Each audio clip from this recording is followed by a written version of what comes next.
আজকে আমরা এখন দাঁড়িয়ে আছি বিপ্লব বাবুর কাছে, যিনি একজন কি ওপিনিয়ন ফার্মার, যেনাকে দেখে অনেক ফার্মারই তার নিজের কালচার করে আজকে উপকার পেয়েছেন।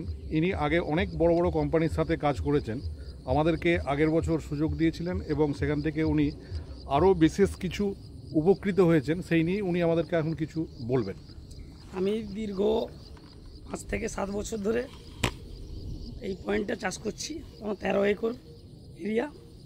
তো এই জায়গায় আমি একটা কালচারে 5 থেকে 6 মাসে 30 থেকে 32 টন প্রোডাকশন, এর বেশি আমি করতে পারিনি।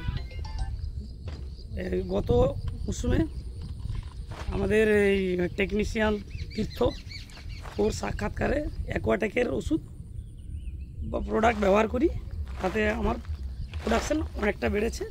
সেদিক থেকে আমি হ্যাপি। সেটা প্রায় 36 টন থেকে 37 টনের মতো প্রোডাকশান হয়েছে। থ্যাংক ইউ দাদা আপনার ফিডব্যাক দেওয়ার জন্য। হ্যাঁ, আপনি আপনার এরিয়ার ফার্মারদেরকে কি এই প্রোডাক্ট ইউজ করতে বলবেন? অবশ্যই বলবো। আমি উপকৃত হয়েছি, যাতে আর 5 জন উপকৃত হয় সেদিকে তো চাইবো। কারণ আমি একা বড় হব বা একা কিছু করব সেরকম মানসিকতা বা সেভাবে আমি তৈরি নই। ঠিক আছে, থ্যাংক ইউ দাদা।